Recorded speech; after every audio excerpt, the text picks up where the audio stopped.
Epóxi semirrígido, é isso? Ou poliureia também? Ou poliureia. Poliureia. Você vai até o fundo, né, da junta, não é isso? Isso. Agora, quando tem a movimentação, a dilatação térmica, né, quer dizer, ela não vai nem para baixo e aí ela joga para cima, ou são juntas que movimentam muito pouco? Essa tecnologia, a tecnologia de filler, são para juntas que se movimentam pouco. A capacidade de expansão dela é muito pequena. Se tiver uma necessidade de movimentação maior, aí vai se analisar um fator de forma para a utilização de juntas de selamento, né? E aí fazer os trabalhos necessários para poder aplicar.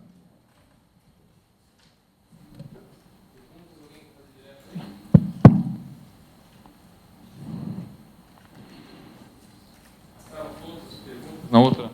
Fizeram uma delação premiada na anterior, né? Bom, então vamos fazer a pergunta. Dessas juntas de perfil aí, que se apresentou agora finalmente, né, mais técnicas, né, mas são para grandes distâncias, grandes movimentações, tá certo? Agora, numa ponte, eu teria que fazer o quê? Eu teria que cortar, fazer um labo polimérico e instalar ela, então ela tem que vir na medida certa do vão, né, da movimentação lá, tá certo? Vocês fazem uma medida antes para poder saber qual que é a variação, para poder saber qual que é a junta, o perfil correto para colocar? Sim, legal, Alex.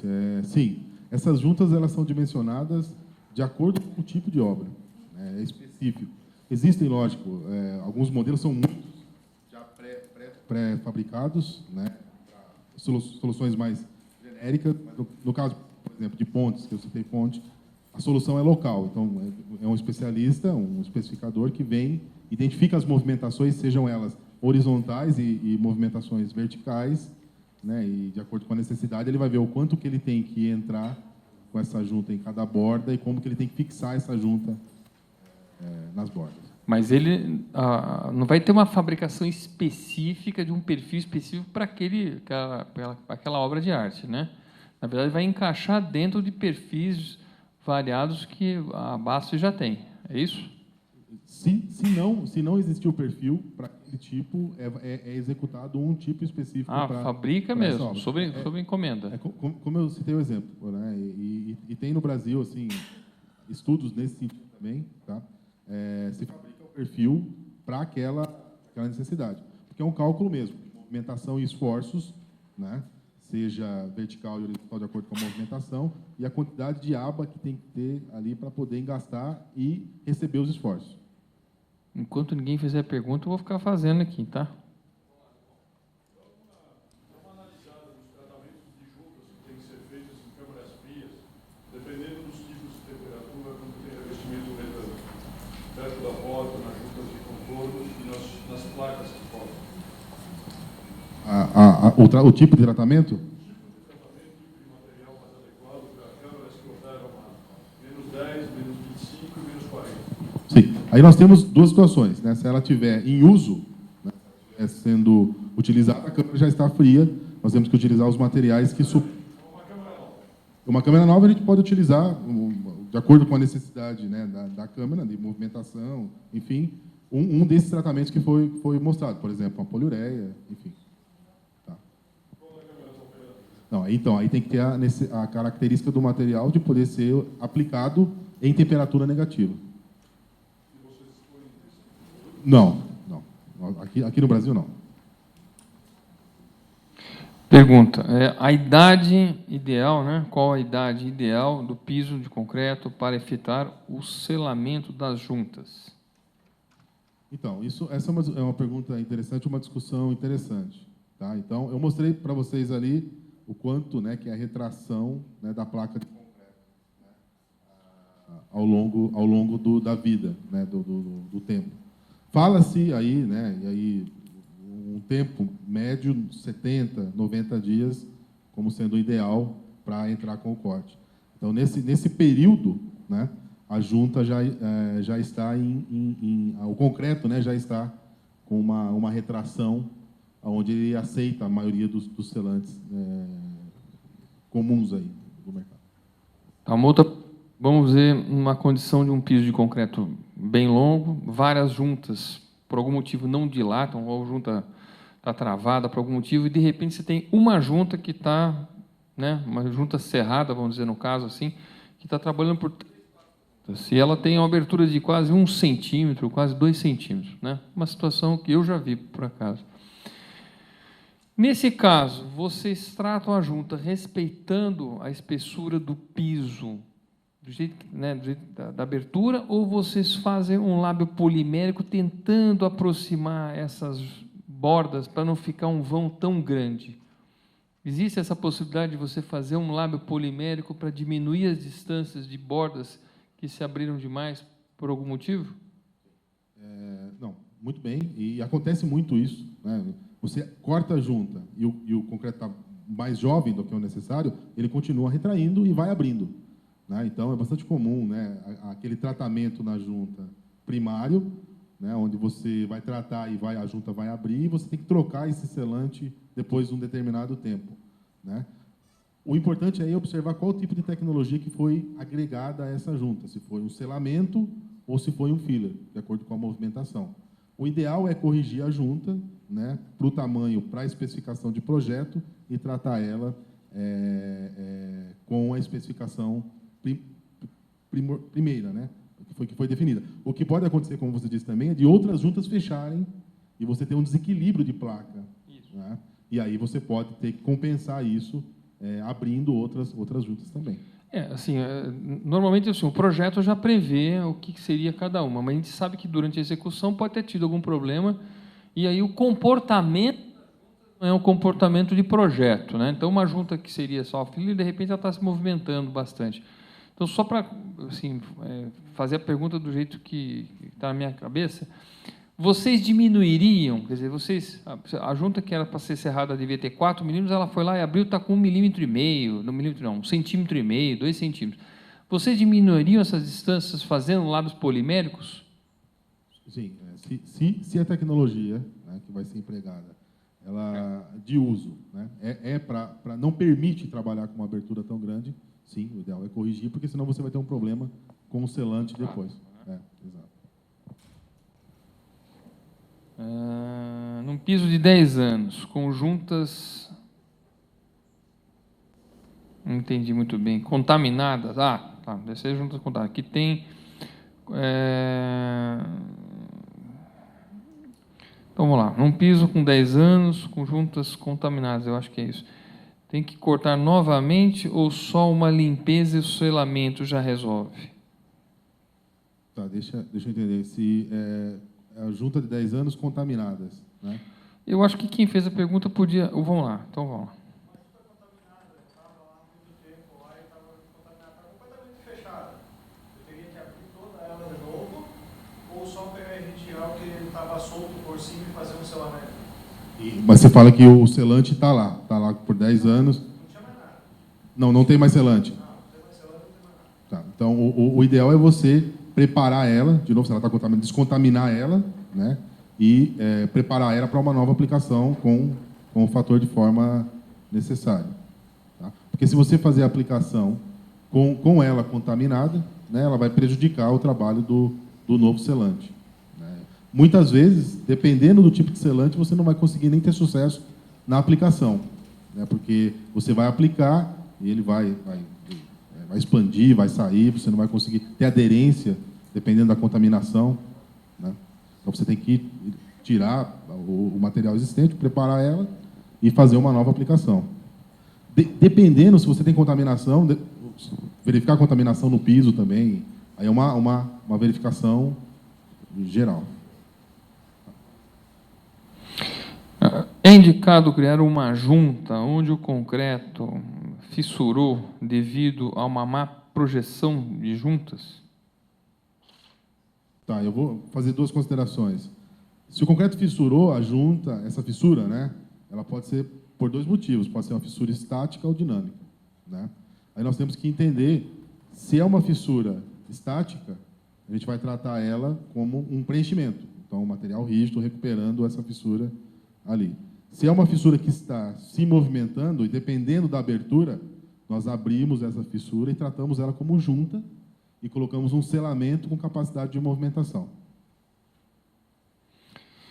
Master Seal CR 125 é indicado para quais situações? Qual a melhor forma de aplicar?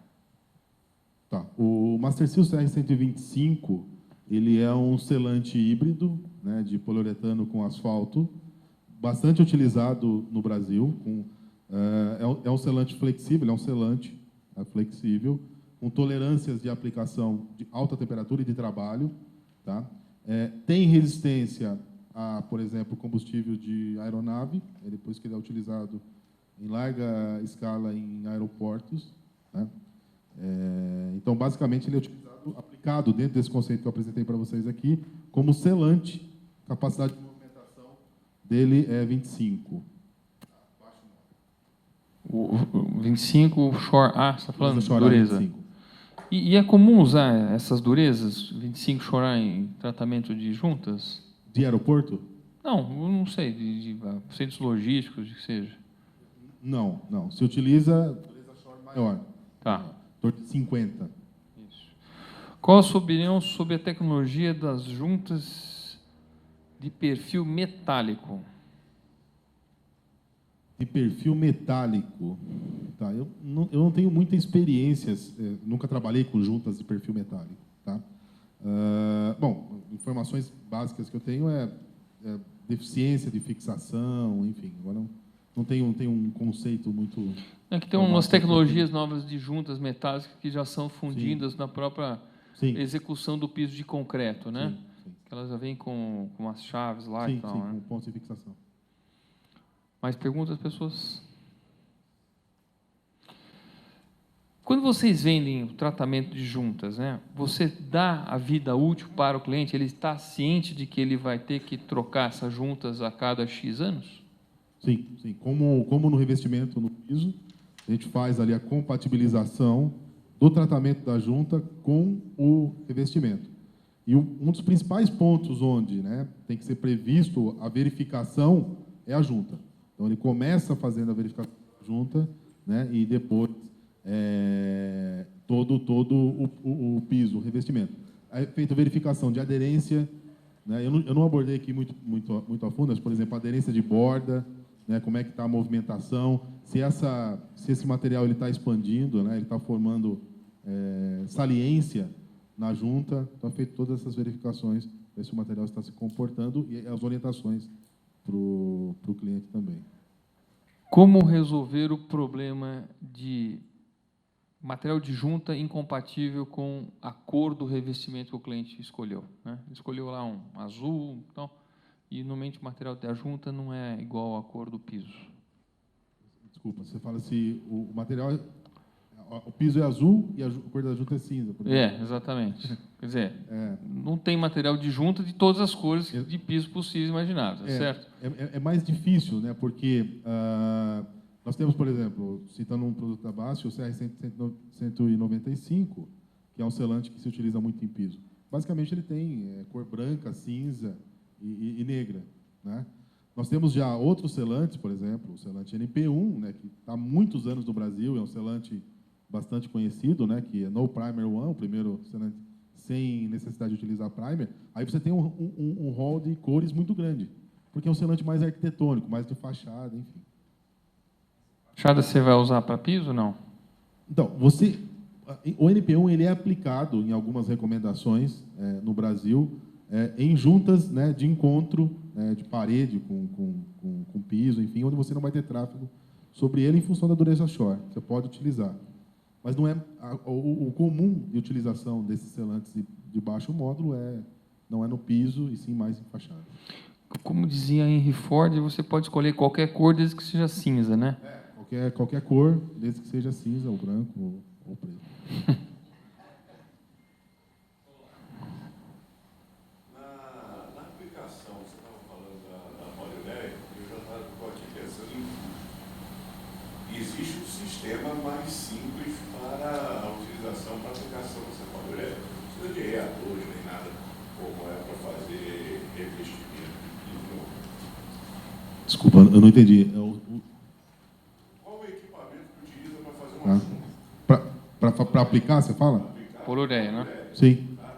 Que não seja necessário você ter um reator. Ah, sim. Você tem equipamentos, por exemplo, a gente tem equipamentos mecânicos, manuais mesmo. Para mim é aquele kitzinho tipo... Porque são dois cartuchos, né? A poliureia, na verdade, não existe, né? A poliureia é uma junção de poliol e amina. Então, vem um cartucho com poliol e com amina, né? Enfim. Só que, normalmente, a proporção de aplicação dos cartuchos de poliureia é 1 para 1, né? Então, o equipamento que faz a aplicação, né, os dois êmbolos que correm, eles têm que correr junto, muito junto, tá? Então, normalmente, a recomendação que nós damos para a aplicação de poliureia, e a BASF vende bastante esse sistema para a junta, e nós especificamos em áreas onde tem ataque químico, né, porque tem bastante resistência, tem a propriedade de liberar rápido, seca muito rápido, em função da reação, tá? Descartar o início da aplicação, em função dele estar passando, né, ali na mistura, ele faz a mistura no bico, e aí sim se forma a poliureia. Então, descarta o início da aplicação e descarta o final da aplicação. Sendo que essa aplicação tem que ser contínua, sem interrupção, porque se interrompeu, você perde o cartucho. Por que é importante os dois êmbolos andarem bem, e aí está bem ajustado? Normalmente a aplicação é manual. Tá? Aqui no Brasil, normalmente manual. Eles têm que correr juntinhos. Tem que estar muito bem regulado. Porque senão eles se desregulam no meio, aí você começa a aplicar, você vem aplicando, ele seca, 10 centímetros ele não cura. Porque ele desregulou no meio o êmbolo. Aí depois ele começa seca, 1 metro ele não seca. Acontece muito isso, muito. E contato com umidade. Em contato com umidade ele começa a espumar, né, em função da reação, do tipo de reação que é. Tá? É um desafiador usar, né, essa tecnologia aí. Sim. É uma tecnologia, funciona, interessante, vem sendo mais utilizado, mas tem que ter esses cuidados. O aplicador correto, não é nada fora do normal, mas tem que ter, sim, uma pessoa, né, que aplique com uma certa frequência. Lábios poliméricos, vocês indicam mais nas resinas uretano ou nas resinas epóxi, ou tanto faz? A BASF desenvolveu recentemente um kit, né, para isso, um material de epóxi. Tá? Eu particularmente, gosto bastante das soluções em epóxi para polimérico que funcionam bem. Não dá menos trabalho para o aplicador? Sim. Não, funciona bem, dá bom acabamento, né? Eu acho que o importante é ter a quantidade correta para a aplicação. Tá? E que facilita para o aplicador a quantidade correta para ele chegar e fazer a aplicação.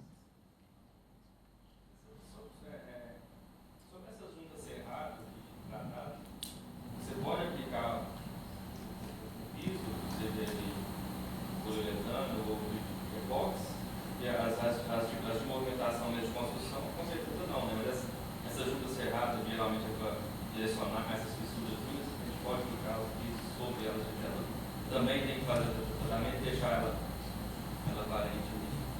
Sim. Você tem que fazer o tratamento, né? Se ela é uma junta importante para o piso, ela vai transferir esses esforços para o seu revestimento também.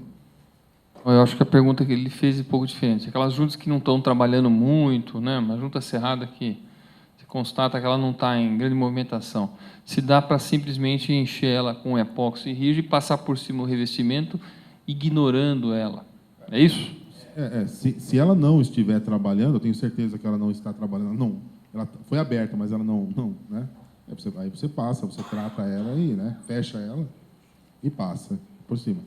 Mas, tendo junta, aí tem que fazer uma verificação com o projetista que, de fato, ela não está funcionando. Se a pergunta é, por exemplo, se é possível tratar uma junta, né, e depois passar o revestimento por cima, sim. Como é que você sabe que uma junta não está trabalhando? Quais são os pontos de indicação, de investigação, tudo que falar, essa junta pode ser eliminada? Os parâmetros. Existem várias formas de medir, né, a junta em movimentação. Mas uma clássica, né, é colar um vidro, cola um pedaço de vidro ali sobre a junta, né?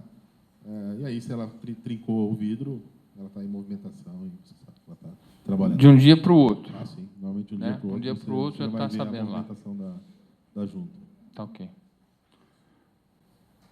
Senhores, mais alguma pergunta? Nesse caso aí de colar o vidro, corre esse risco ainda de você não ter uma variação térmica alta e lá no futuro isso acontecer e ela movimentar? Com ele, né? Uma movimentação térmica? Sim. Isso. Sim. Você pode fazer medições mais de longo prazo, né? Topográficas, inclusive, para medir. Sim. e à noite ter 5 graus. Sim. Pode ser necessário, enfim, eu dei o exemplo do vidro, que é o mais simples, é uma forma, é igual colocar o plástico no chão para medir a umidade, né? Mas pode ser não representativo, então pode ser necessário que... Tem que virar aqui, senão não fala. Pode ser necessário você fazer medidas por um longo prazo, prazo maior, inclusive variando de estação, dependendo da região.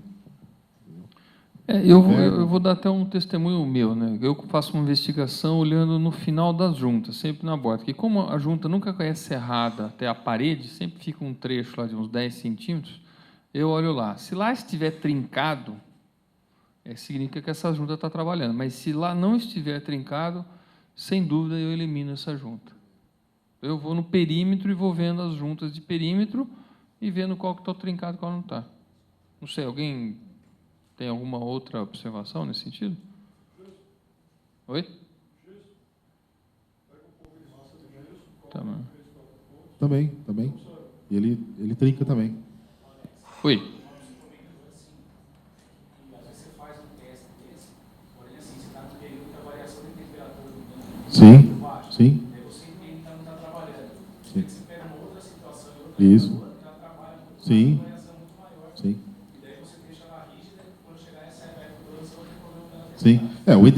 O ideal, se você tem dúvida na junta de como ela está trabalhando, é fazer medição antes, né? Durante o inverno, por exemplo, pode ser que você tenha um gradiente térmico menor, no verão você tem um gradiente térmico muito maior. Então, de dia você tem uma temperatura muito alta, e normalmente o concreto é armado, ele é aço e concreto, então você vai ter diferença de variação, com certeza, sem dúvida.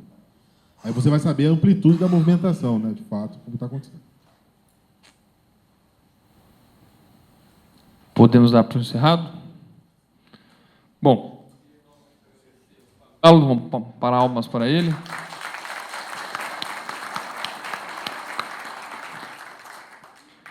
Agradecer a presença, agradecer ao patrocínio ouro da BASF e ao patrocínio prata da Sherwin-Williams, Sika, Solepoxi e IWS, e aguardo todos vocês no ano que vem, nessa mesma época aqui, porque nós com certeza faremos o segundo fórum com novas tecnologias. O que foi?